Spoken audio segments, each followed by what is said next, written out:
Os alunos tirando onda aqui. Gente, boa tarde, viu? Tô só esperando entrar mais pessoas. Vou logo avisando que hoje vai ser pesado, viu? Esse conteúdozinho aqui é bem denso. Tanto que vocês vão ver a estrutura dos slides, não tem como ser aquela estrutura que a gente estava tendo. Eu tenho que colocar um texto para vocês, sabe? E aí é muita informação, muito detalhe, muita coisinha. Mas a gente vai ficar repetindo e aí vai dar tudo certo.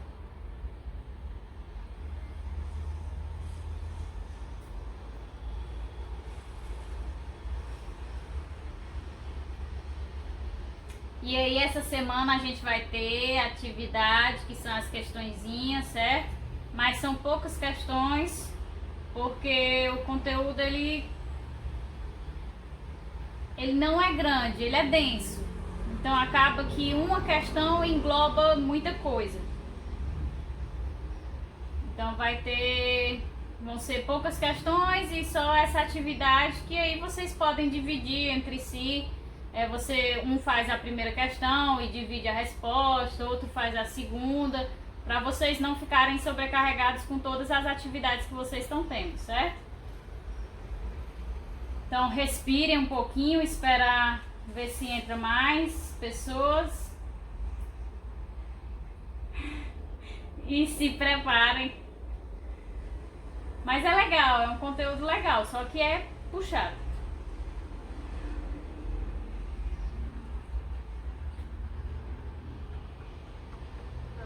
Eu quase chorei por causa daquele negócio dos anticorpos IgG, IgM, na aula de microbiologia. Ah, meu Deus. Eu devia ter chorado não, devia ter achado bom, porque fez a correlação, né? Microbiologia com imunologia, legal e tal. É legal quando sabe, né?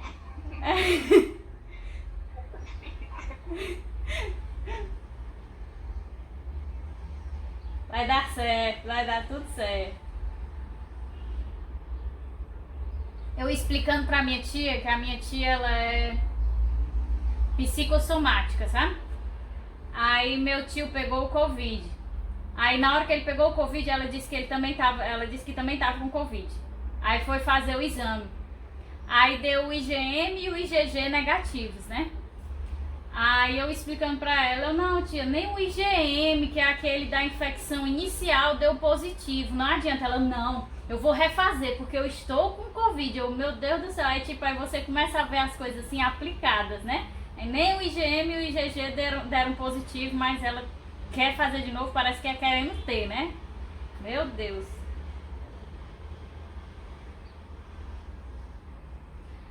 Gente. Vamos começar, né?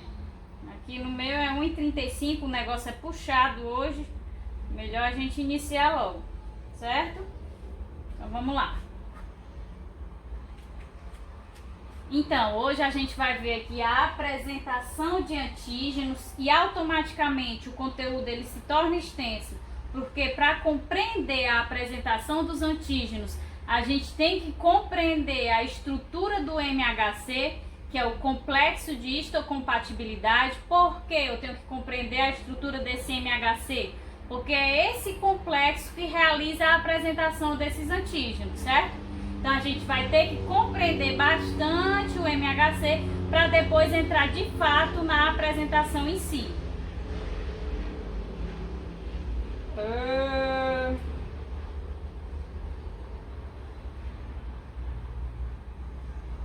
Tá, eu vou falar de novo então. É porque eu não sei o que é que acontece, de verdade. Eu tô na aula de vocês, toda terça-feira à tarde, a internet começa a picotear para eu conseguir entrar com a segunda conta do Gmail aqui, para eu poder ficar olhando. Eu tenho que tentar não sei quantas vezes, porque não funciona. Ela fica picotando direto. Eu não sei o que é que acontece, é só na aula de vocês. Saúde ambiental de manhã, tudo tranquilo. No outro dia, na quarta-feira, o dia todo também tranquilo. É karma, eu não sei o que é. Pronto, voltou? Então vamos lá, vou falar de novo, certo? Hoje a aula em si é sobre a apresentação de antígenos, né? Como é que ocorre a apresentação dos antígenos aos linfócitos T. Para que a gente possa compreender de fato esse processo de apresentação dos antígenos aos linfócitos T, a gente precisa compreender a estrutura do MHC. O que é esse MHC? É o complexo de histocompatibilidade, e esse MHC que vai de fato apresentar o antígeno ao linfócito T. Então por isso que a aula se torna densa, porque a gente tem que compreender primeiro o MHC para depois compreender o processo de apresentação dos antígenos.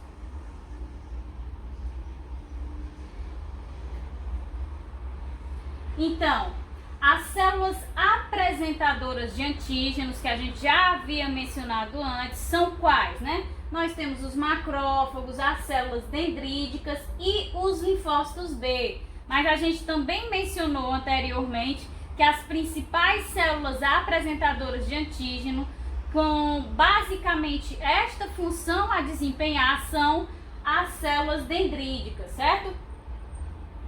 Então, elas conseguem apresentar esses antígenos aos linfócitos T porque elas possuem moléculas na sua membrana, ou seja, receptores na sua membrana, que são capazes de apresentar esse antígeno, além de fornecer o sinal para ativar o linfócito T. Esse linfócito T, ele reconhece um antígeno para o qual ele é específico, mas ao mesmo tempo em que ele reconhece o antígeno, ele tem que se ligar à molécula que está ali apresentando aquele antígeno, que é o MHC. E a gente vai já ver também que além de se ligar ao antígeno e à molécula que o está apresentando, esse linfócito também, para realizar esse reconhecimento, vai precisar de um sinal ativador, que é justamente um sinal de ativação, que são moléculas coestimuladoras, que a gente vai ver em detalhe, tá? Calma. Então essas células apresentadoras de antígeno vão levar esse antígeno até o linfócito T, mas como é que elas sabem onde estão o linfócito T? O que foi que a gente viu lá na aula de órgãos linfóides? Os órgãos linfóides secundários são os pontos de encontro entre as células de defesa e as células e os antígenos, né? Seja esse antígeno na forma livre ou esse antígeno ali fagocitado e apresentado por uma célula apresentadora de antígeno. Então essa célula que vai apresentar o antígeno, ela vai se direcionar lá para o linfonodo para promover o quê? Promover o encontro entre o linfócito T e o antígeno, certo? Então, como é que se dá esse processo, né, de apresentação de forma bem geral, certo? A gente vai ver bem detalhado já já.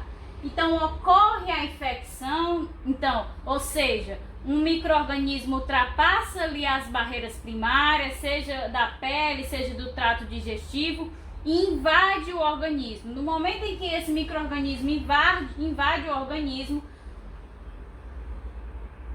a célula dendrítica subepitelial, que está aí na sua forma fagocitária, vai fagocitar esse micro-organismo, não é isso? Ela não identificou um corpo estranho, então ela vai fagocitá-lo. No momento em que ela reconhece esse micro-organismo, fagocita-o, ela passa para o processo agora de quê? De maturação. Quando eu descrevi para vocês lá na aula de imunidade inata as células de macrófagos, células dendríticas e neutrófilos, eu ressaltei que as células dendríticas são células fagocitárias, mas que têm a função principal. E os demais? Tá normal? Aqui no meu também tá normal agora. Eu enviei o material para vocês, viu? Qualquer coisa se facilitar a visualização. E aí, no momento que eu descrevi as células dendríticas, eu disse que elas, no momento em que entram em contato com um agente estranho, ou seja, um micro-organismo, e realizam o seu papel de fagocitose, elas se diferenciam em outro tipo de célula, que é uma célula com função o quê? Apenas de apresentar antígeno, ou seja, uma célula apresentadora de antígeno. Então, ok, houve a infecção, a célula dendrítica fagocitou esse micro-organismo. Ah, professora, quer dizer então que é só a célula dendrítica que fagocita? Não, a gente falou anteriormente aqui que os macrófagos e os linfócitos B também atuam ali como células apresentadoras de antígeno, mas como esse papel é desempenhado principalmente pelas células dendríticas, então a gente vai dar ênfase em todos os processos que nós iremos descrever nas células dendríticas, certo? Mãe, eu acho que chegou a água.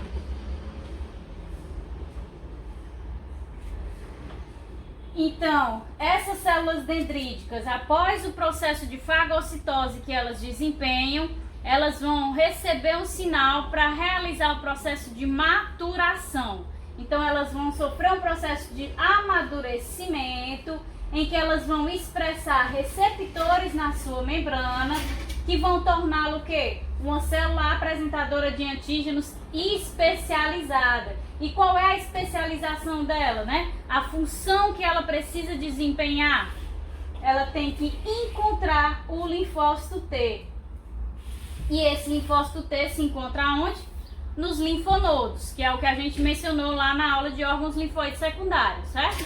Então ela vai até os órgãos linfóides secundários, encontrar esse linfócito T para desempenhar agora a sua única função que ela tem. Ela só tem agora a função, após o processo de fagocitose, ela só tem a função agora de apresentar esse antígeno, certo? E o que vai acontecendo nesse processo de maturação? A célula dendrítica vai começar a sofrer algumas modificações morfológicas, certo? Primeira modificação morfológica que a célula dendrítica sofre é puxar os prolongamentos de membrana que ela possui, que existem para facilitar o processo de fagocitose, não é isso? Então ela puxa esses prolongamentos para tornar a extremidade da célula mais circular, mais redonda e facilitar o transporte dela ali até os linfonodos. Outra modificação, a segunda modificação que ocorre, todas ao mesmo tempo, certo? Não é uma ordem, primeiro ocorre isso, depois ocorre isso. Então todas essas modificações ocorrem ao mesmo tempo. Primeiro, puxar os prolongamentos e segundo, expressar receptores de membrana que reconhecem o quê? Reconhecem quimiocinas do tipo CCR7, certo? É importante essas siglas, professora? É sim, certo? Tem que saber essas siglas. Então, essas quimiocinas CCR7 são quimiocinas que estão sendo constantemente produzidas lá nos linfonodos. Então, o que é que está acontecendo? A célula dendrítica primeiro puxou os prolongamentos da membrana para facilitar o seu transporte, né, a sua movimentação até os linfonodos, e também está reconhecendo as quimiocinas lá produzidas no linfonodo para poder se direcionar ao linfonodo. Quando ela quer se direcionar ao linfonodo, é com qual objetivo? De encontrar quem? Encontrar o linfócito T e desempenhar a sua função de apresentação de antígenos, certo? Então, essas quimiocinas produzidas no linfonodos do tipo CCR7 vão atrair as células apresentadoras de antígenos, e aí essas células apresentadoras de antígeno, enquanto se movem até os linfonodos, continuam o seu processo de maturação, e ao mesmo tempo em que elas estão nesse processo de maturação, que é o quê? Puxar os prolongamentos, expressar os receptores das quimiocinas, ela também realiza ao mesmo tempo o processamento do patógeno fagocitado, gerando o quê? Vários antígenos em seu interior. Que foi que a gente viu na aula passada sobre antígeno. A gente tinha um patógeno grande, né? Que quando era fagocitado, passava por um processo de degradação e gerava diversos antígenos, não é isso? Então, é exatamente isso que a célula dendrítica está fazendo. Ela está, além desse processo de maturação, ela também está realizando o processamento desse patógeno, seja uma bactéria, um vírus, outro tipo de micro-organismo, ela está processando ele para gerar, ou seja, degradando para gerar vários antígenos, certo? São esses antígenos que ela gerou que ela vai apresentar o linfócito T. Então vejamos aqui para repetir novamente e vocês ficarem com isso bem claro na mente de vocês, certo? Então a gente tem aqui as barreiras primárias do organismo, seja o muco produzido no sistema respiratório, seja as mucosas do trato gastrointestinal, seja a epiderme da pele, certo? Então essas são as barreiras físicas primárias. No momento em que determinado micro-organismo ultrapassa essa barreira primária, uma célula aqui, que é o que a gente está dando ênfase, né, na célula dendrítica. Por quê? Porque ela é uma célula apresentadora de antígenos e especializada, certo? Essa célula dendrítica subepitelial vai fagocitar esse micro-organismo.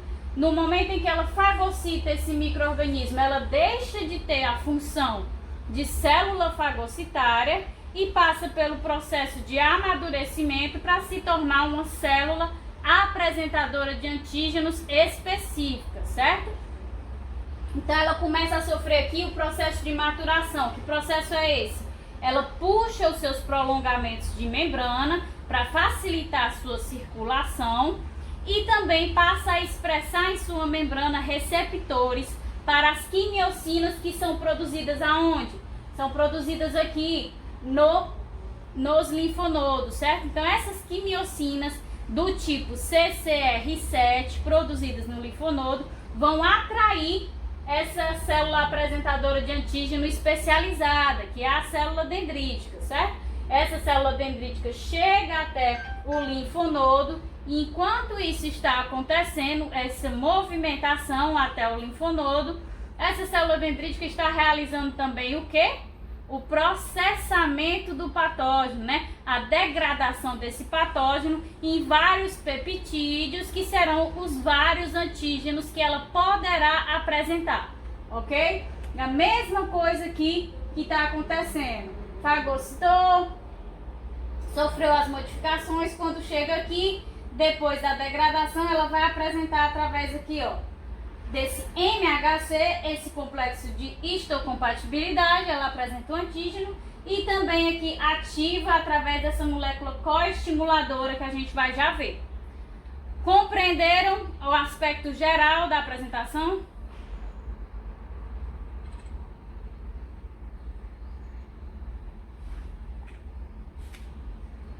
Se vocês não falam, eu deduzo que deu tudo certo.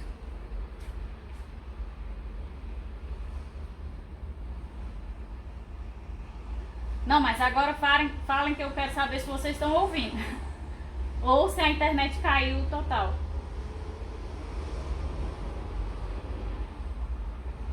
Pronto, então vamos lá. Então, para que a apresentação do antígeno seja de fato realizada, é preciso que ocorram dois sinais, que dois sinais sejam reconhecidos pelos linfócitos T, certo? Então, o primeiro sinal que o linfócito T precisa reconhecer é o sinal do antígeno, né? Afinal, o linfócito T é específico para aquele determinado antígeno. O segundo sinal que o linfócito T precisa reconhecer para continuar a apresentação daquele antígeno é o sinal da molécula coestimuladora, certo? Essa molécula coestimuladora também está ali expressa na membrana da célula apresentadora de antígeno, ou seja, da APC. Então, esse sinal do antígeno equivale a quê? O antígeno lá proveniente do processamento do patógeno que está sendo apresentado via MHC. Esse MHC está expresso na membrana da célula apresentadora de antígeno, ou seja, a APC. Então, esse MHC fica expresso na membrana juntamente, então vamos supor que aqui está a membrana da célula apresentadora de antígeno e aqui é o MHC juntamente com o antígeno aqui, certo? Então, o antígeno está ligado ao MHC sendo apresentado.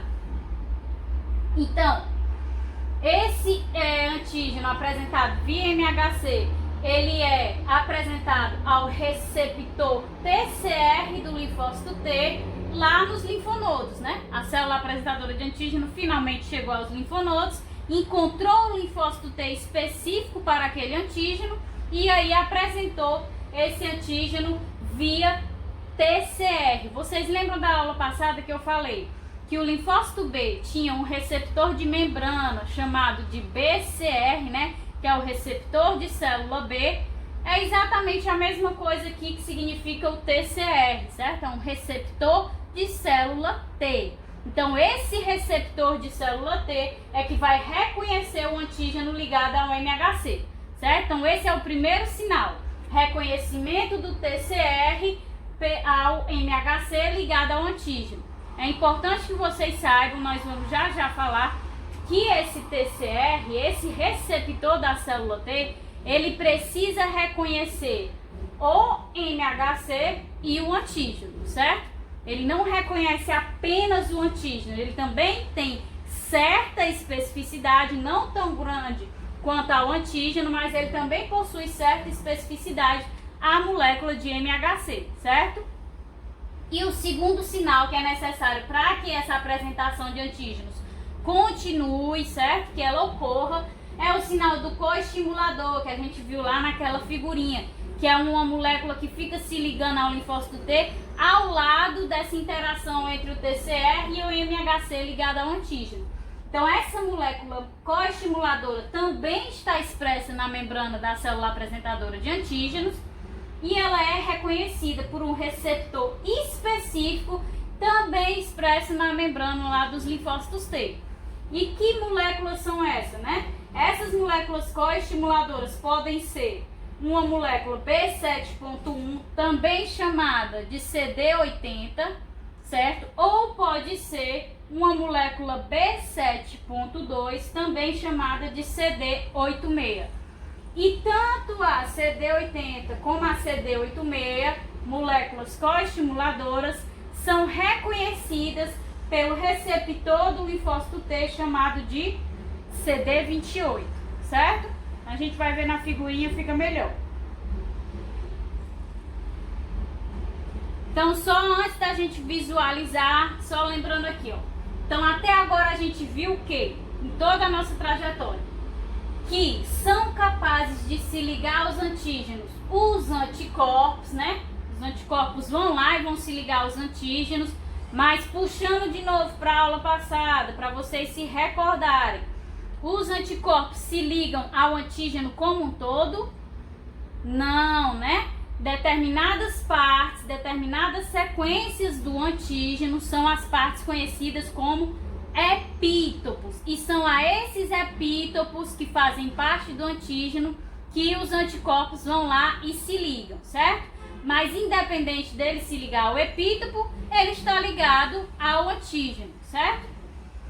Então, os anticorpos têm essa capacidade de se ligarem aos antígenos e a proteína MHC das células apresentadoras de antígenos também se ligam aos antígenos e o TCR dos linfócitos T também são a outra molécula que é capaz de se ligar aos antígenos. Então, a gente já tinha o conhecimento dos anticorpos e agora a gente está sabendo que a proteína... Então, agora a gente está sabendo que a proteína MHC se liga ao antígeno da mesma forma em que o receptor de célula T, o TCR, também se liga aos antígenos, certo? Então, são essas as moléculas que têm a capacidade de se ligar a antígenos. Porém, o TCR e os anticorpos são o quê? São extremamente específicos, né? Como eu já falei, eles só vão se ligar aos antígenos para os quais eles são específicos, certo?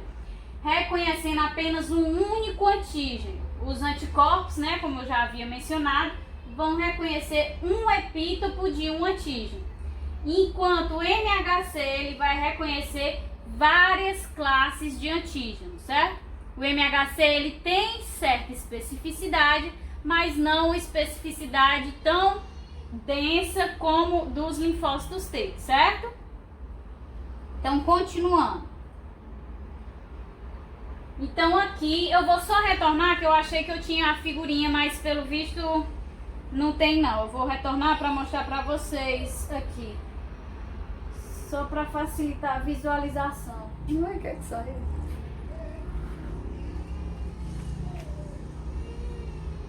Ah, meu Deus, cadê?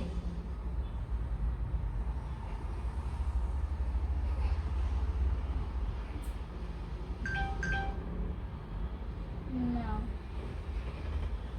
É, só vai ter nessa figurinha aqui mesmo. Pronto. Então mostrando, só vai ter nessa figura aqui mesmo, certo? Então mostrando pra vocês, eu quero que vocês olhem essa parte aqui da figura e vejam quais os dois sinais necessários para que a apresentação ocorra. Primeiro sinal, a apresentação do antígeno via MHC, que é esse verdinho aqui, certo? Então o primeiro sinal necessário é a apresentação de antígenos e o segundo sinal é o sinal da molécula coestimuladora, que pode ser o quê? CD80 ou CD86, que é reconhecido por qual receptor de membrana aqui no linfócito T? O CD28, certo? Então, só para mostrar para vocês como se dá essa estruturação dos dois sinais da apresentação, ok?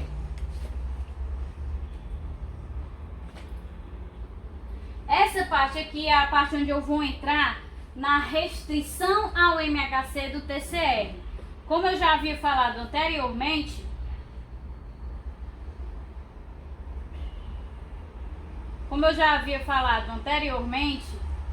o TCR ele vai reconhecer o antígeno para o qual ele é específico, mas ele também não é aleatório ao MHC. Ele também possui certa especificidade ao MHC. E isso é chamado de restrição ao MHC do TCR. E aqui a gente pode visualizar melhor. Aqui a gente tem o TCR, certo? Do linfócito T, ou seja, que é a extremidade desse receptor de célula T que está lá na membrana do linfócito T, certo? E a gente vê por essas cavidades aqui que o receptor TCR ele vai ter especificidade para o antígeno. Ó. Essa moléculazinha aqui é o antígeno, então ele está reconhecendo especificamente esse antígeno por esse ponto, mas vocês também podem ver que ele também está encaixando perfeitamente aqui com quem? Com esse prolongamento do MHC, certo? Ou seja, ele tem especificidade para o antígeno, mas ele também precisa ter uma especificidade para o complexo de histocompatibilidade, para o MHC, certo? Então esse mecanismo, né, que restringe a especificidade tanto de antígeno quanto de MHC é o chamado de restrição ao MHC do TCR, ok?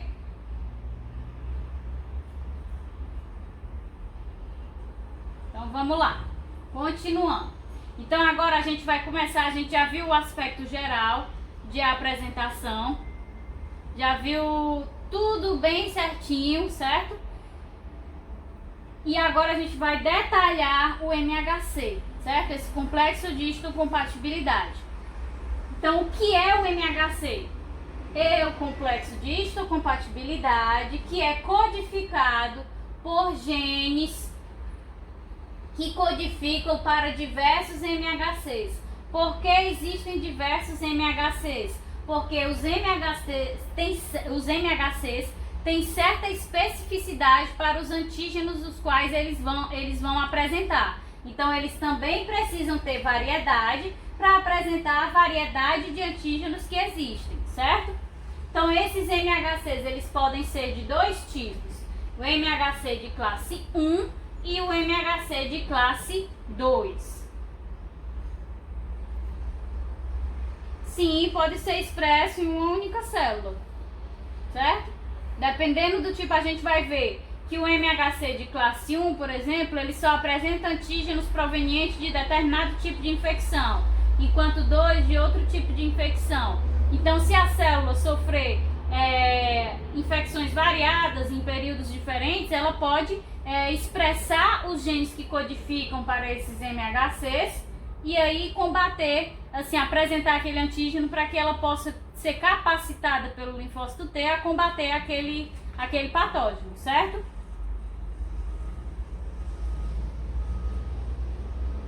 Então vamos lá. Então o MHC de classe 1, certo? Ele está presente em todas as células nucleadas. Que isso quer dizer? Que todas as células do nosso corpo, todas, até dos fios de cabelo, possuem o complexo de histocompatibilidade do tipo 1, de classe 1, certo? Então todas as nossas células possuem esse MHC de classe 1. E esse MHC de classe 1 ele vai ser formado por duas cadeias.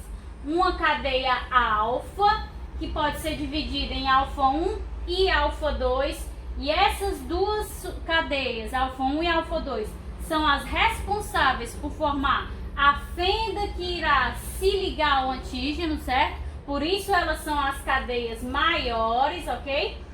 Tem ainda a continuação da cadeia alfa, alfa 3, que é uma região menor, que vai prender a cadeia alfa à membrana da célula apresentadora de antígeno. E a segunda cadeia é a cadeia beta 2 microglobulina, que é a cadeia menorzinha, que também vai se prender ali à membrana da célula apresentadora de antígeno. Nós vamos já ver bem direitinho essa estrutura. Da mesma forma, o MHC de classe 2, ele está presente apenas aonde? Nas células apresentadoras de antígeno, certo? Esse aqui em todas as células do nosso corpo e esse aqui apenas nas células apresentadoras de antígeno. Ela também vai ser formada por duas cadeias, mas que diferem por quê? Porque a cadeia alfa vai ter uma e duas subdivisões e a beta uma e duas divisões também, certo? Então a cadeia beta 2 e alfa 2 vão prender o MHC à membrana da célula apresentadora de antígeno, ou seja, é a região que fica lá transmembrana, certo? Desse MHC, enquanto as cadeias alfa 1 e beta 1 vão formar a fenda aonde o antígeno irá se ligar. E elas se unem como? Já que elas são provenientes de duas cadeias diferentes, cadeia alfa e cadeia beta. Então, alfa 1 e beta 1 formam a fenda unindo-se através de ligações de hidrogênio, certo? A gente vai ver agora na figura bem direitinho. Então vamos lá.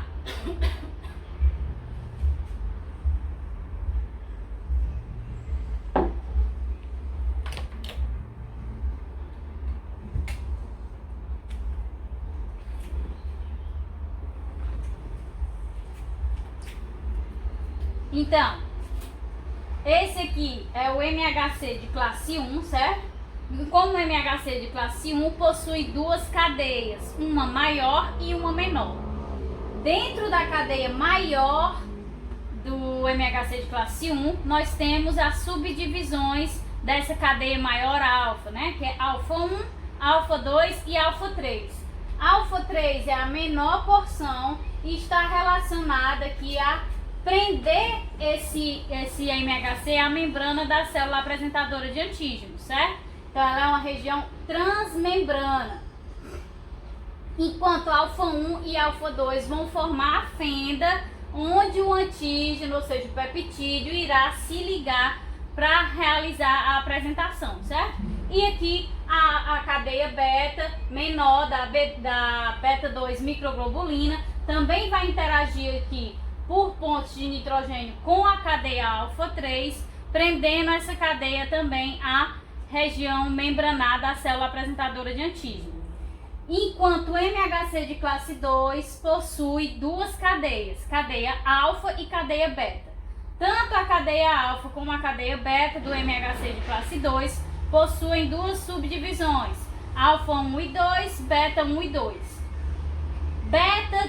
Alfa e beta 2 estão envolvidos aqui, ó, na aderência desse MHC à membrana da célula apresentadora de antígeno, certo? Enquanto alfa 1 e beta 1 estão relacionadas à formação da fenda de ligação ao antígeno, ou seja, ao peptídeo. E elas estão interagindo aqui pelo quê? Por pontes de nitrogênio, certo? Então essa é a estrutura dos dois, MHC2 presente em todas as células apresentadoras de antígeno e MHC1 presente em todas as células do organismo como um todo, ok? Estruturalmente os MHCs são assim. Essa essas moléculas MHCs, elas vão possuir algumas características funcionais muito importantes, certo? Para que ajude a gente a compreender o seu papel. Elas são codominantes, possuem polimorfismos e também estão relacionadas ao reconhecimento proteico apenas, ok? Então, o que é que quer dizer codominância? A gente lembra lá da genética, né? Significa que os genes que codificam para o MHC, que a gente recebeu no momento da formação do embrião, a metade dos genes do pai, a metade dos genes da mãe, que codificam para o MHC, eles têm uma relação de codominância, né? Ou seja, eles não se sobrepõem um ao outro. Por isso, metade dos nossos MHCs são provenientes da nossa mãe e a outra metade vai ser proveniente do nosso pai, devido a essa característica de codominância na expressão gênica dessa molécula de MHC, certo? Já a outra característica, que é a característica polimórfica, ela consiste na variabilidade entre os genes para que seja possível o quê? O reconhecimento de variados antígenos, que a gente já havia inclusive mencionado antes, né?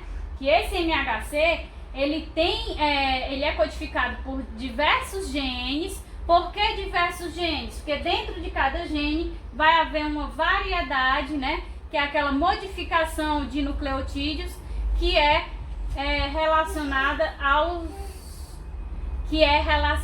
aos polimorfismos, certo? Então, essa variabilidade dentro dos genes que codificam para o MHC está relacionada diretamente à variabilidade de reconhecimento dos antígenos, de classes de antígenos. E a última característica importante é que esses MHCs só reconhecem antígenos proteicos. Ou seja, se eles só reconhecem antígenos proteicos, só se ligam a antígenos proteicos, só irão apresentar antígenos proteicos. Então, os linfócitos T só vão reconhecer antígenos proteicos, que são os peptídeos. Então, é isso que a gente pode deduzir. Se o MHC é a única molécula que apresenta esse antígeno ao linfócito T, então, e ela só pode apresentar moléculas proteicas, então esse linfócito T só vai reconhecer moléculas proteicas também, os peptídeos, certo?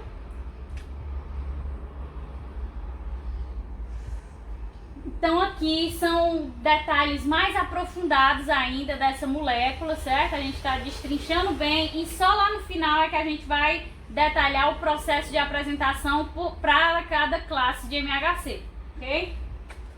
Então esses MHCs, eles sempre vão ser expressos nas membranas das células, porém eles só são expressos na forma estável. E que forma estável é essa?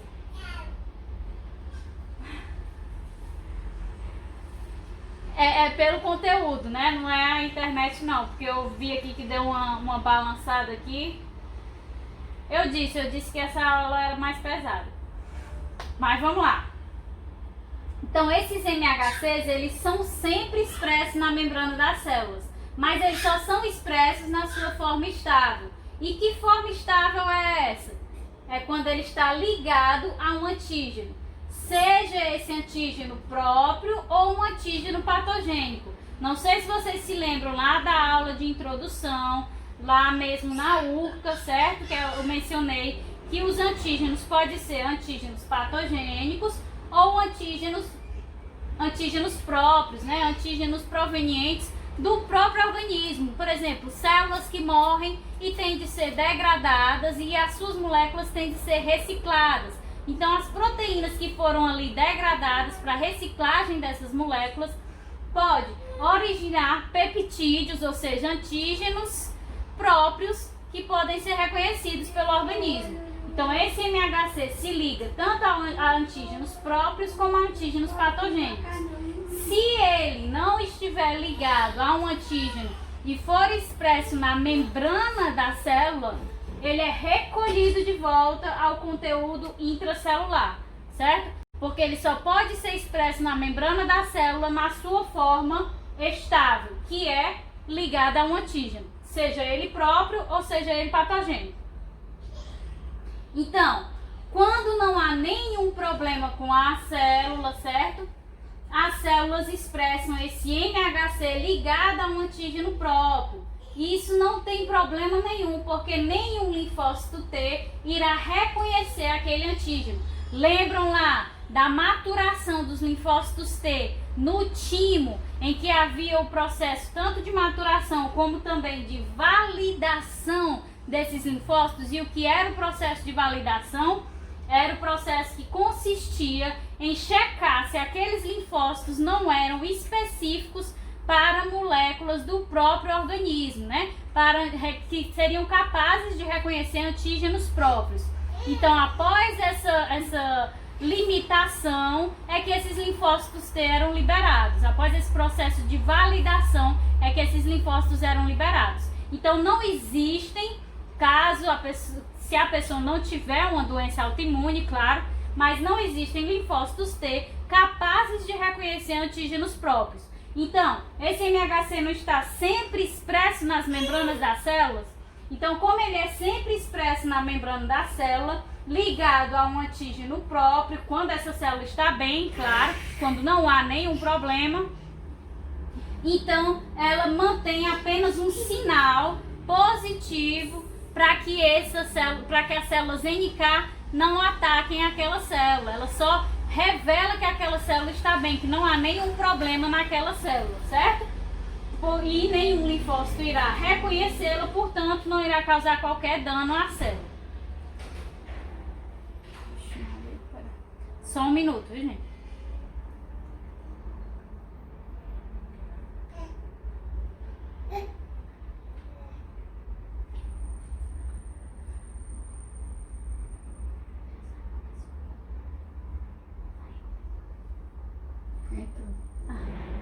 Então, já quando essa célula não expressa o MHC, as células NK vão receber aquele sinal que negativo.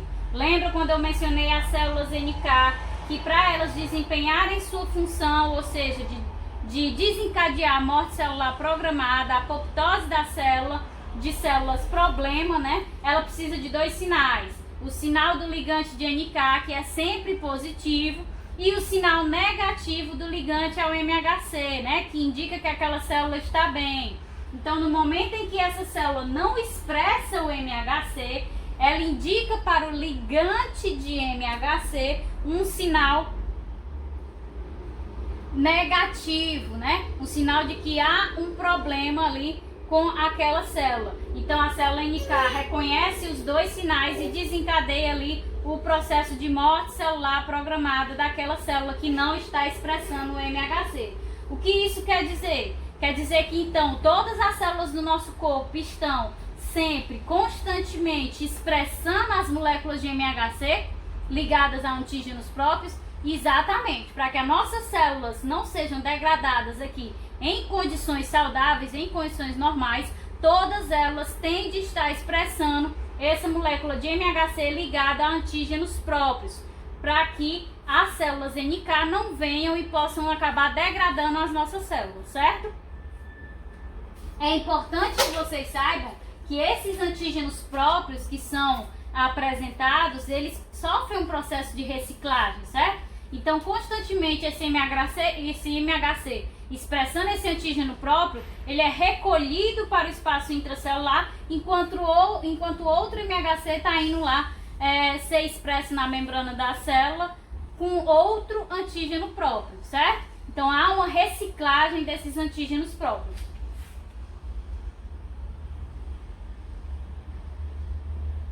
Então, o que é que acontece se isso está sempre sendo expresso, né, esse MHC expresso juntamente com o antígeno próprio?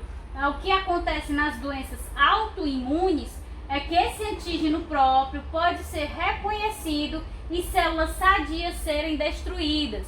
É exatamente o que a gente acabou de falar. Se o processo de validação dos linfócitos T lá no timo tem algum problema, seja porque a pessoa tem essa predisposição genética a essa doença autoimune, e acabe que um linfócito T que é capaz de reconhecer um antígeno próprio seja validado, seja permitido sua maturação e a liberação do mesmo para os órgãos linfóides secundários, aí pode ocorrer, né, as doenças autoimunes que atacam as próprias células do organismo, certo?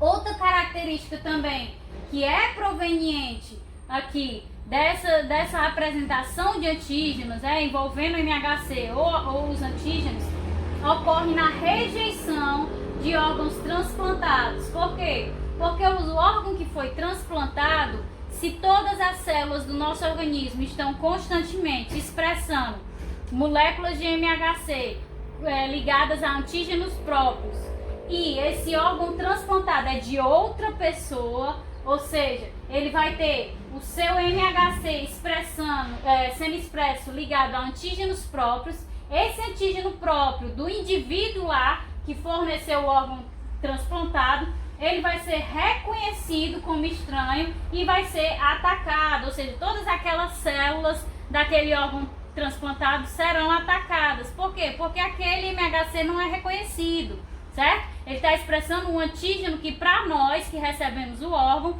não é próprio, ele é próprio do organismo lá doador, certo? Então isso vai causar rejeição do órgão, por isso que existe a necessidade de quê? Do uso de imunossupressores quando a pessoa passa por um transplante, para que suprima essa resposta imunológica e tente ao menos reduzir a rejeição a esse órgão transplantado. Por isso também que quanto mais próximos geneticamente os indivíduos forem do doador e receptor, menor vai ser esse processo de rejeição. Por quê? Porque a característica genética, né, daquelas moléculas de MHC será cada vez mais similar à medida que mais próximos geneticamente forem os indivíduos, ok?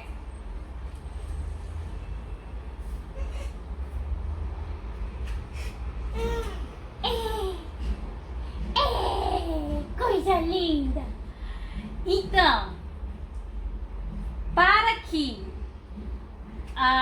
me perdi, vi essa coisa linda, aí fiquei perdida. Mas então, para que ocorra a apresentação do antígeno, nós vimos que são necessários dois sinais. O sinal do antígeno, que é a especificidade ali do linfócito T para ele, do TCR do linfócito T para ele, e o segundo sinal é o sinal do coestimulador, não é isso? E para que após a apresentação desse antígeno, esse reconhecimento do MHC ligado ao antígeno que se ligou ao TCR seja consolidado, que ele seja realmente de fato ocorra, é necessária ainda a ligação de duas estruturas ao MHC, certo? A estrutura CD4, que a gente viu quando a gente descreveu os linfócitos T auxiliares, e os linfócitos T auxiliares contêm em sua membrana clusters de diferenciação do tipo 4, por isso são chamados de CD4. Enquanto os linfócitos T citotóxicos contêm em sua membrana clusters de diferenciação do tipo 8, chamados CD8, certo? Por isso que a gente precisa aí dessa diferenciação devido a existirem esses dois tipos de linfócitos T, ok? Então, o MHC2, ele só conclui a sua apresentação ao linfócito com a ligação da molécula CD4 a ele. E essa molécula CD4, ela só vai existir aonde? Nos linfócitos T auxiliares, certo? Então, o MHC2, que é que a gente pode concluir, só apresenta antígenos para linfócitos T auxiliares, certo? Por quê? É só reler novamente. O MHC2 só vai apresentar o antígeno se o prolongamento CD4 se ligar a ele. O CD4 só existe aonde? No linfócito T auxiliar. Então, se ele só conclui esse reconhecimento, essa apresentação, se o CD4 se ligar a ele, então ele só apresenta, só conclui a apresentação e esse reconhecimento a linfócito T CD4, que é o linfócito T auxiliar. Da mesma forma, o MHC1, certo? Só conclui a sua apresentação, esse reconhecimento do linfócito e do antígeno com a ligação dessa molécula CD8. E a molécula CD8 só existe aonde? Nos linfócitos T citotóxicos. Então a gente conclui que o MHC1 só vai apresentar antígenos para os linfócitos T citotóxicos. Por quê? Porque para o MHC1 realizar a apresentação do seu antígeno, ela precisa que essa molécula CD8 se ligue a ele, certo? No momento em que e essa molécula CD8 ela só existe nos linfócitos T citotóxicos. No momento em que há a ligação desse CD8 ao MHC do tipo 1, então a gente vai ter a apresentação concluída. Então a gente conclui que esse MHC1 só apresenta para os linfócitos T CD8, que são os linfócitos T citotóxicos, ok? Então a gente pode ver aqui, ó. Aqui a gente está tendo a apresentação do MHC de classe 1, certo? O MHC de classe 1 a gente acabou de ver, ele só conclui a apresentação e o reconhecimento no momento em que uma molécula CD8 se liga a ele, certo? Então aqui a gente tem o prolongamento desse cluster de diferenciação tipo 8 e ligando-se aqui à molécula de MHC1 da classe 1, certo? E quando ocorre essa ligação aqui, é que vai finalizar o processo de apresentação desse antígeno ao linfócito T. Ou seja, vai ativar esse linfócito T. E o que é que a gente sabe do linfócito T CD8, que é o linfócito T citotóxico?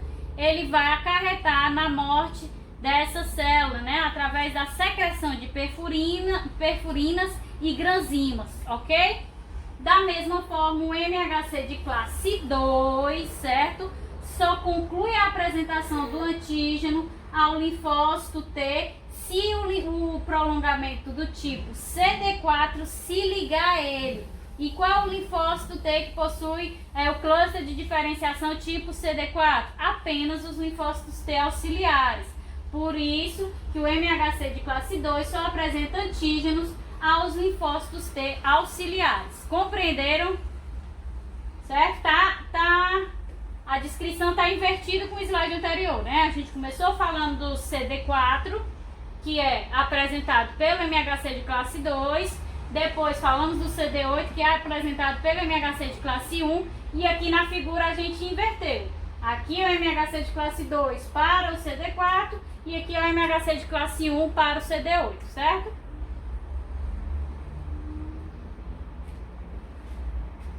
Então, só para reforçar, né?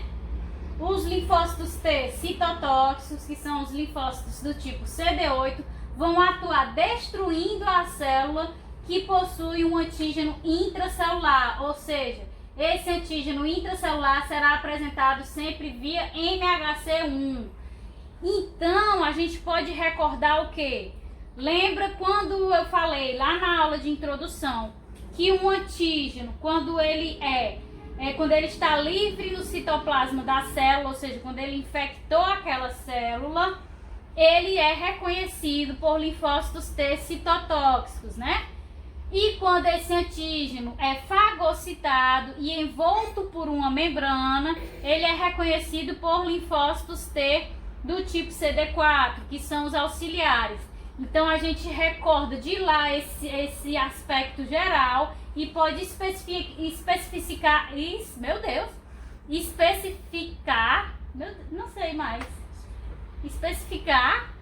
através aqui desse detalhamento maior com o MHC, certo? Então por que a infecção intracelular com o patógeno livre faz com que o linfócito T citotóxico, somente o linfócito T citotóxico possa reconhecer? Porque esse patógeno livre, ele é apresentado via MHC de classe 1 e o MHC de classe 1, ele só é reconhecido pelo linfócito T citotóxico. E aí a gente volta também e se pergunta, então por que o patógeno que está envolto por uma membrana, que foi fagocitado, só pode ser identificado por linfócitos T auxiliares? Por quê? Porque esse patógeno que está envolto por uma membrana, ele só é apresentado via MHC de classe 2. E o MHC de classe 2 só apresenta antígenos para quem? Para o linfócito T auxiliar, que é o que tem o CD4, certo? Então, enquanto esse antígeno extracelular vai ser fagocitado, envolto por uma membrana, e apresentado via MHC de classe 2, reconhecido pelos linfócitos T auxiliares. Então fiquem aqui com essa ideia aqui em mente. Antígeno intracelular vai ser apresentado por MHC de classe 1 ao linfócito T citotóxico, enquanto o antígeno extracelular vai ser fagocitado pela célula apresentadora de antígenos, apresentado pelo MHC de classe 2 a quem? Ao linfócito T auxiliar, certo? Então vamos seguindo.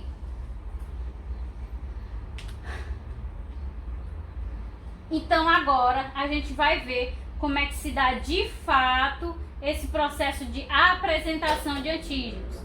Primeiro que a gente vai ver é a apresentação de antígenos via MHC de classe 2, ou seja, é aquele que apresenta antígenos provenientes de patógenos que foram fagocitados, patógenos que estão envoltos por uma membrana, certo? Ou seja, aquele que apresenta os linfócitos T auxiliares, CD4, ok? Então a gente vai ver essa via em detalhes agora. Tô gravando. Hoje eu fiquei olhando antes de sair dali, né, de trás, aí eu fiquei olhando, não, agora tá gravando. Aí, Ave Maria, pelo amor de Deus, depois daquele dia eu acho que nunca mais isso acontece não. Então vamos lá. Então essa via do MHC de classe 2 é uma chamada via o quê? Endocítica, né? Por quê? Porque há a endocitose daquele patógeno. Então o patógeno ele é fagocitado em um fagossomo, né? Esse fagossomo, essa vesícula endocítica vai se fundir ao lisossomo que está lá dentro da célula, gerando aqui, certo? O fagossomo, desculpa aqui. Então, o patógeno é fagocitado em uma vesícula endocítica que se funde ao lisossomo, gerando o fagossomo, certo? Então, as enzimas que estão contidas no lisossomo vão processar esse patógeno que foi fagocitado, certo? Gerando uma série de antígenos, degradando esse patógeno e gerando vários antígenos, ok? Então, ao mesmo tempo em que esse fagossomo está lá degradando esse patógeno, no retículo endoplasmático também está ocorrendo o quê? A síntese das cadeias alfa e beta do MHC de classe 2, certo? Lembrando que o MHC de classe 2 é aquele que tem alfa 1, alfa 2, beta 1, beta 2, certo? Então está ocorrendo a síntese dessas cadeias no retículo endoplasmático rugoso, ao mesmo tempo em que está havendo ali a degradação do patógeno no fagossomo. Então, o MHC de classe 2, as cadeias alfa e beta desse MHC de classe 2 só se unem na sua estrutura estável ligados ao antígeno, certo? Essas cadeias só se unem quando estão ligadas ao antígeno. Como dentro do retículo endoplasmático rugoso não há o antígeno, né? Por quê? Porque o antígeno está lá dentro do fagossomo, né? Ele está sendo gerado dentro do fagossomo. Então, como lá no retículo endoplasmático rugoso não há esse antígeno, vai ocorrer também dentro do retículo endoplasmático rugoso a síntese de uma cadeia invariante peptídica, certo? Isso aqui é importante. Essa cadeia invariante peptídica é chamada de clipe. E esse clipe vai se ligar às cadeias alfa e beta, favorecendo a sua montagem na estrutura o quê? Estável do MHC de classe 2, certo? Então ele se liga às cadeias, gerando ali a formação da estrutura da fenda que se liga ao antígeno, estabilizando o MHC de classe 2 e tornando o quê? Ativo, pronto para apresentar aquele antígeno, certo? Deixa eu pegar água molhada. Então vamos lá. Então esse MHC de classe 2 ligado ao clipe, a cadeia invariante peptídica, torna-se ativo, né? Então esse complexo MHC de classe 2 ligado ao clipe, ele vai ser encaminhado para o complexo de Golgi, né? Que vai endereçar esse complexo ao fagossomo. Então o fagossomo está lá em cima degradando esse patógeno em vários antígenos. Então eu tenho que fazer com que esse MHC de classe 2 que acabou de ser sintetizado na sua forma estável, que é ligada ao clipe, chegue lá nessa vesícula, certo? Então o complexo de Golgi que realiza esse endereçamento dessa vesícula contendo o MHC de classe 2 estável.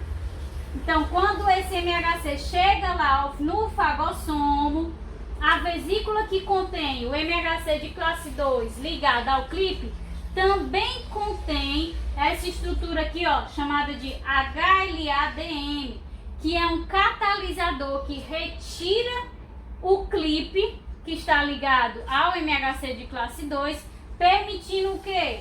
Que ocorra a ligação do antígeno que está lá dentro do fagossomo.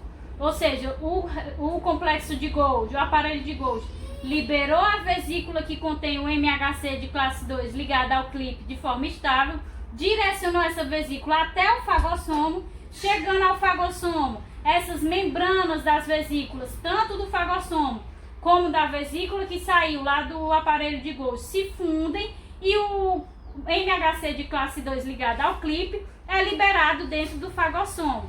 Dentro do fagossomo existe a presença do antígeno, então esse MHC de classe 2 pode agora se ligar ao antígeno. Para que isso aconteça, é preciso remover o clipe que está estabilizando ali a estrutura. E essa remoção desse clipe é catalisada por essa estrutura HLA-DM. Então, remover o clipe, liga-se ao antígeno, formando também o MHC de classe 2 estável. E ele vai sair do fagossomo, vai ser liberado do fagossomo na membrana externa da célula, certo? Através de uma vesícula de exocitose, podendo então ser reconhecido pelo linfócito T auxiliar do tipo CD4. Quando isso ocorre, quando ele é expresso lá na membrana da célula, ligada ao antígeno, ele pode concluir o seu papel, sua função de apresentação desse antígeno. Certo? Vocês compreenderam? A gente vai ver agora, ó, na figura. Então a gente tem aqui, ó, a infecção por um patógeno ali, certo?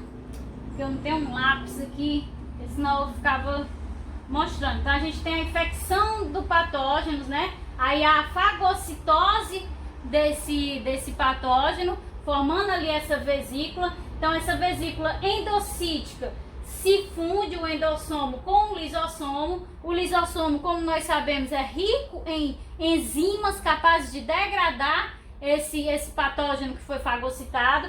Então a fusão desse lisossomo com o endossomo vai formar o fagossomo, e esse fagossomo vai iniciar a degradação dessa molécula em pequenos antígenos, certo? Ao mesmo tempo em que essa degradação está ocorrendo dentro do fagossomo, o que é que também está ocorrendo aqui? A síntese, né? Por tradução translocada, né? Que a síntese inicia ali do lado de fora do retículo endoplasmático e é finalizada dentro do retículo endoplasmático. A síntese da cadeia alfa e beta, sendo aqui alfa 1 e alfa 2, beta 1 e beta 2. Mas essas duas cadeias que foram sintetizadas só se unem quando há a presença de um certo componente para estabilizar essa estrutura. Como não há entrada aqui de antígenos no retículo endoplasmático, porque esses antígenos estão presos no fagossomo, então o retículo endoplasmático sintetiza essa cadeia invariante peptídica. E é essa cadeia invariante peptídica que vai se ligar à cadeia alfa e à cadeia beta, formando aqui um MHC de classe 2 na sua forma estável, certo? Foi sintetizado o MHC de classe 2 ligado ao clipe na forma estável. O retículo endoplasmático encaminha essa molécula para o complexo de Golgi, que é o responsável por endereçar as moléculas aos seus locais de ação. E aí o complexo de Golgi endereça essa molécula dentro de uma vesícula até o fagossomo. Então ocorre a fusão dessa vesícula proveniente do complexo de Golgi, contendo um MHC de classe 2 estável, com a membrana do fagossomo, né? Então as duas membranas se fundem e o MHC de classe 2 é liberado dentro do fagossomo. E agora, dentro do fagossomo, ele pode se ligar finalmente ao antígeno proveniente do patógeno. Mas isso só vai acontecer quando? Quando houver a liberação do clipe que está ali ocupando o espaço na fenda. E a liberação desse clipe ocorre através de quê? Através da catálise desempenhada por essa estrutura chamada de HLA-DM. Então o HLA-DM catalisa a remoção do clipe da fenda e aí o MHC de classe 2 pode finalmente se ligar ao antígeno do patógeno. No momento em que o MHC de classe 2 se liga ao antígeno do patógeno, uma vesícula exocítica é direcionada à membrana desta célula apresentadora de antígeno, certo? E aí a membrana, aí essa apresentação ocorre para o linfócito tipo CD4, né? O linfócito T auxiliar. Por quê? Porque esse linfócito T CD4 aqui vai se ligar ao MHC de classe 2, sinalizando para que essa apresentação, esse reconhecimento seja efetivado. Qual é a molécula que não está sendo mostrada aqui, mas que também é necessária no processo de apresentação? Por favor, me diga qual seria a outra molécula que estaria interagindo aqui com o linfócito T auxiliar, mas que não está sendo mostrada, que é necessária para que ocorra a apresentação do antígeno. Tá, a gente já tem o primeiro sinal, né, que é o sinal do antígeno para o qual esse linfócito é específico. Tá faltando o segundo sinal. Que segundo sinal é esse?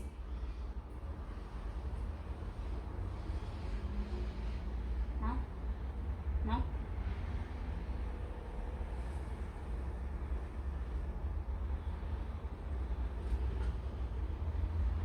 Do coestimulador, né, gente? Fiquei triste agora.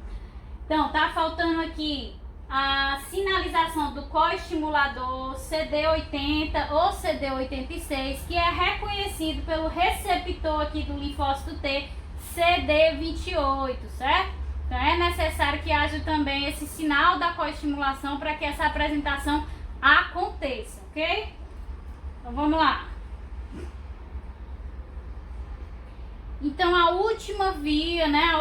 A segunda via, que é aquela que é proveniente da apresentação pelo MHC de classe 1, é a chamada também de via exocítica. Por quê? Porque o patógeno ele infecta a célula, como é o caso dos vírus, né? Que infectam a célula diretamente, ou seja, estão livres no citoplasma, são patógenos de infecção intracelular não envoltos por membrana. E eles vão sintetizar moléculas próprias, né? Então o vírus, a gente sabe, quando ele entra na célula, infecta a célula, o seu material genético, que é um RNA, né? Ele possui enzimas como a transcriptase reversa, que vai converter o seu RNA em DNA. E esse DNA também será incorporado ao nosso material genético. E aí ele passará a sintetizar suas proteínas. Para quê? Para que ele possa replicar-se dentro da célula, ao mesmo tempo em que produz as proteínas que formam o seu capsídeo, né? A todas as moléculas necessárias à replicação daquele vírus. Ou seja, ele vai gerar moléculas próprias, suas próprias proteínas, ok?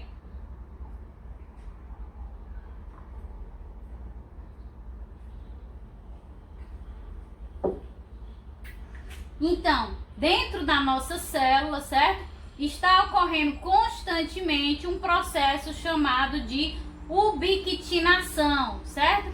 O que é a ubiquitinação? É a marcação de moléculas proteicas com uma moléculazinha chamada de ubiquitina, certo? Isso acontece aleatoriamente e constantemente. Não há um alvo específico na nossa célula. Isso acontece justamente para garantir uma proteção imunológica. Então, se eu tenho uma célula saudável, não está infectada por nenhum tipo de micro-organismo, mesmo assim, dentro dessa célula saudável, esse processo de ubiquitinação está ocorrendo constantemente. É como o caso lá do sistema do complemento, em que as moléculas de C3 estão sendo constantemente clivadas em C3A, em C3B, a níveis baixos, certo? São mecanismos que o nosso organismo desenvolve para a nossa proteção. Então, esse processo de ubiquitinação está ocorrendo sempre de forma aleatória e em um determinado momento, uma das proteínas desses vírus que foram sintetizadas por eles no processo de infecção será ubiquitinada, certo? Então, quando essa proteína é ubiquitinada,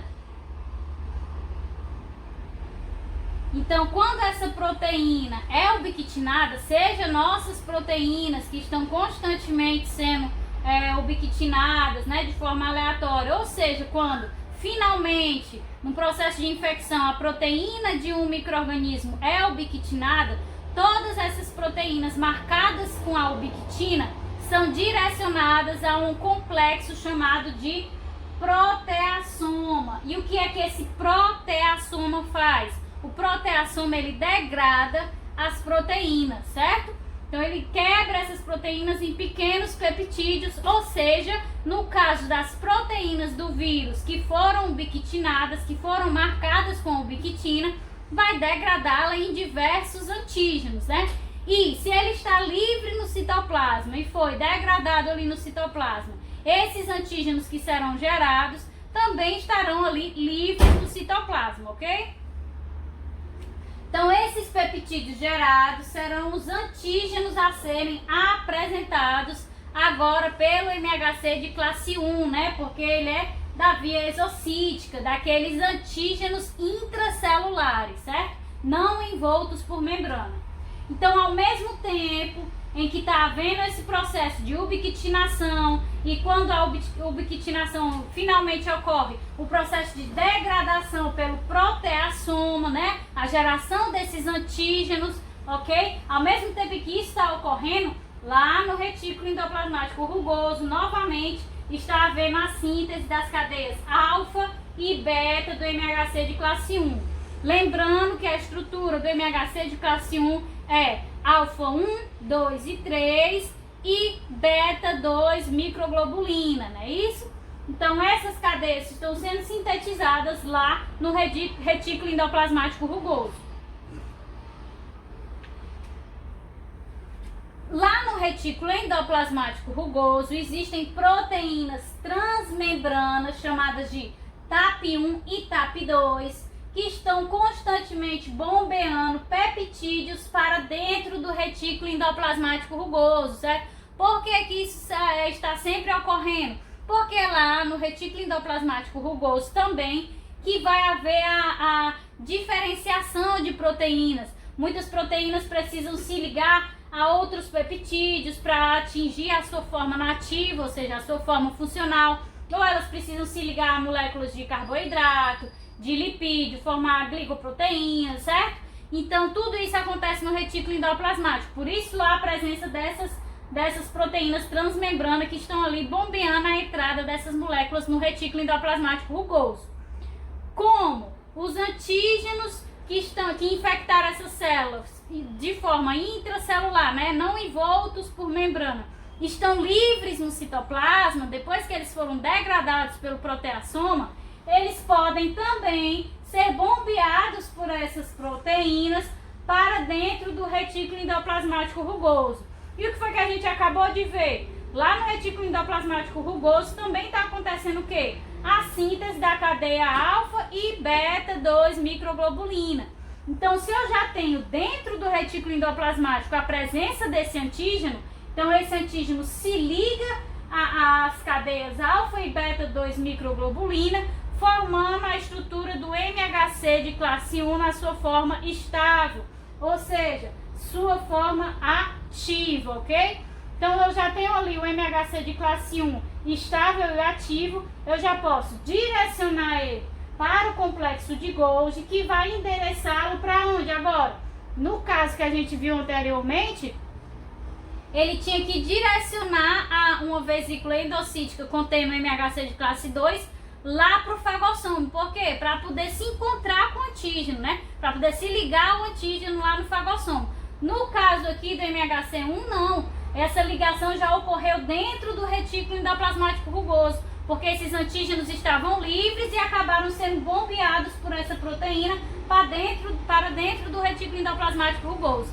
Então já houve essa conexão entre o MHC de classe 1 e o antígeno. Então o complexo de Golgi ele vai endereçar esse complexo diretamente para a membrana, certo? Para ser expresso na membrana e então ser reconhecido por quem? MHC de classe 1 só apresenta para o linfócito T citotóxico. Por quê? Porque apenas o linfócito T citotóxico contém a molécula CD8 que se liga lá ao MHC de classe 1, concluindo esse processo de apresentação e reconhecimento de antígeno, certo? Então, após essa ligação, esse reconhecimento, esse MHC de classe 1 conclui a sua função, o seu papel de apresentação desse antígeno. Então, explicando aqui melhor com figurinha, que fica melhor de visualizar. O vírus infectou a célula, ou seja, está livre no citoplasma, certo? Então, esse vírus começa a sintetizar suas proteínas, ok? E aí sintetizou ali várias das suas proteínas. O processo de ubiquitinação, né, que é a ligação da ubiquitina a proteínas, está ocorrendo constantemente dentro da célula. E, de forma aleatória, em determinado momento, esse processo de ubiquitinação atingiu uma proteína viral. E aí, essa proteína foi marcada com a molécula de ubiquitina.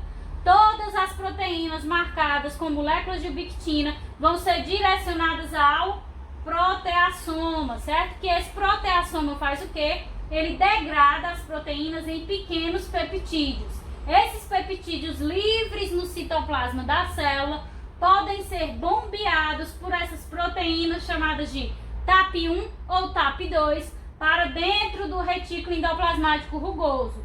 E ao mesmo tempo em que isso está ocorrendo, também dentro do retículo endoplasmático rugoso está acontecendo o quê? Está acontecendo a síntese das cadeias alfa e beta-2 microglobulina do MHC de classe 1. Então, com a síntese dessas cadeias dentro do retículo endoplasmático rugoso e a entrada do antígeno no retículo, pode haver a ligação do antígeno com o MHC de classe 1, tornando esse MHC de classe 1 o quê? Estável e ativo. Se ele já está estável e ativo, ligado ao seu antígeno, ele pode ser direcionado ao complexo de Golgi e do complexo de Golgi ser ali liberado na membrana através de uma vesícula exocítica, apresentando o antígeno ao linfócito T citotóxico. Por quê? Porque o MHC de classe 1 só conclui o processo de apresentação mediante a ligação da molécula CD8 a si, certo? Qual agora, que eu perguntei da outra vez também, ninguém respondeu. Qual é o sinal que está faltando aqui também? O processo de apresentação precisa de dois sinais, o do antígeno e das moléculas coestimuladoras, né? Então tá faltando também aqui a presença da molécula coestimuladora CD80 ou CD86 ligada ao receptor do linfócito T aqui, CD28, certo? Então conclui-se o processo de apresentação aos linfócitos T citotóxicos.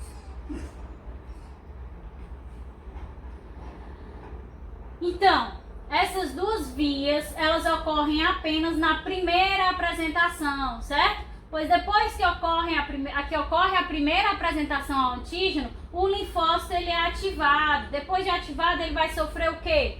Expansão clonal, né? Então ele não precisa mais passar pelo processo de apresentação. Ele já consegue reconhecer diretamente o antígeno para o qual ele é específico, certo?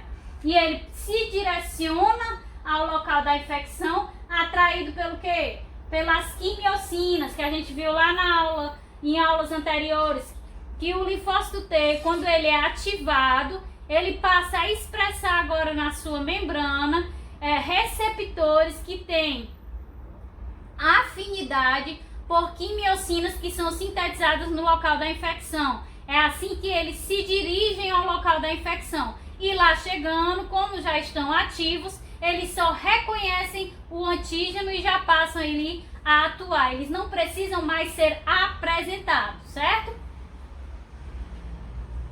Então, a gente fez todo esse detalhamento, sempre utilizando principalmente as células dendríticas, né, como célula apresentadora de antígeno, porque essa é a principal função que ela desempenha.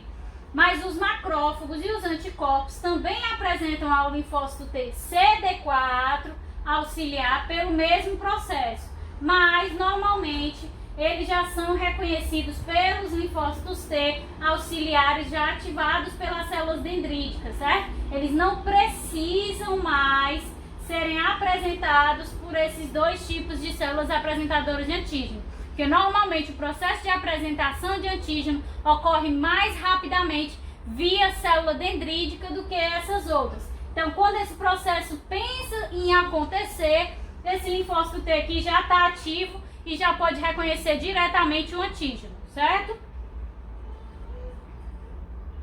E para a gente finalizar, com a graça de Deus, existe também o método de apresentação cruzada, que foi o que a Vitória perguntou. Existem então vários tipos de MHC dentro da mesma célula? Sim, pode ter MHC de classes diferentes, seja classe 1 ou classe 2 dentro da mesma célula. Ele vai desempenhar o seu papel de apresentação dependendo do tipo de infecção que sofrer. Então, por exemplo, uma infecção viral, que é uma infecção intracelular, né? Aquele organismo não envolto por membrana. Então, vai apresentar os antígenos daquele vírus via MHC de classe 1. E como não possui o segundo sinal, né, que são as moléculas coestimuladoras, eles não podem ali apresentar o antígeno como se fosse uma célula apresentadora de antígeno. Aqui eu quero me referir, porque eu devia ter falado no início, às células, por exemplo, epiteliais. Eu não estou me referindo às células fagocitárias, células de defesa. Estou me referindo às células normais que compõem o organismo. Então, essa célula que foi infectada, né, ela lá dentro, sofrendo seu processo de ubiquitinação, pode apresentar esse antígeno via MHC de classe 1. Por quê? Porque todas as células do organismo contêm o MHC de classe 1. Então, ela apresenta esse antígeno via MHC de classe 1. Mas, como ela não tem as moléculas coestimuladoras, já que é uma célula normal, não é uma célula apresentadora de antígeno, as APCs podem reconhecer que aquela célula está infectada e fagocitar a célula inteira, certo? Porque a gente tem o costume de se referir apenas às células fagocitárias como fagocitando apenas o micro-organismo. Mas ela também pode fagocitar uma célula problema, seja uma célula tumoral, seja uma célula estressada ou uma célula infectada. Então a APC vai fagocitar essa célula inteira e apresentar o seu antígeno lá, que foi envolto agora por uma membrana, via MHC de classe 2. No entanto, também está acontecendo o quê? A apresentação via MHC de classe 1 pela célula que foi infectada. Então, a gente tem dois tipos aí de apresentação, o que acaba acarretando o quê? Numa resposta imune otimizada, certo? Compreenderam? A gente encerra aqui.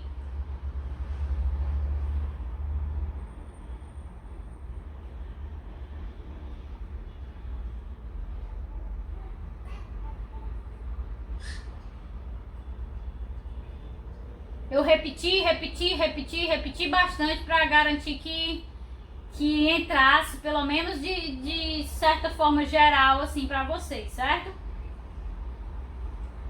O bom é que tem um vídeo, né? Aí dá para garantir a revisão.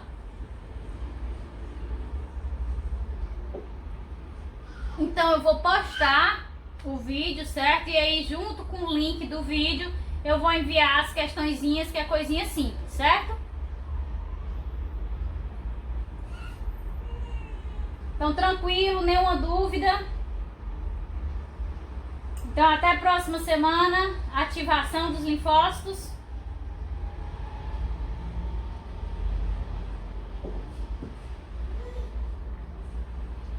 Tchau, gente. Boa tarde, viu? Até mais.